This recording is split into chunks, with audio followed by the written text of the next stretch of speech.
Hey guys, Jordan from G-Force. Are you looking to do a Coyote swap into an old classic car or any vehicle for that matter? In front of me I have our DIY motor mount kit with our mock-up block, and this is a great bundle that you can order on our website.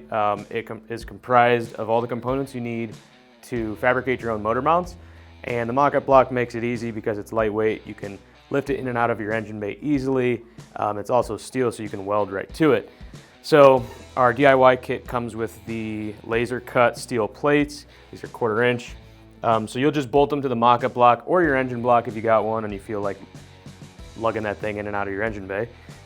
So you'll bolt these plates to your engine, and then we have some tabs and tubes that you can weld to them where they go, and then we have polyurethane bushings that go into the tubes along with the hardware, and these tabs you can weld to your frame or subframe to create these motor mounts.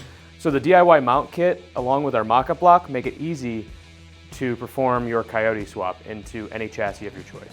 So if you want to find out more about these kits, check us out at crossmembers.com. Thanks for watching.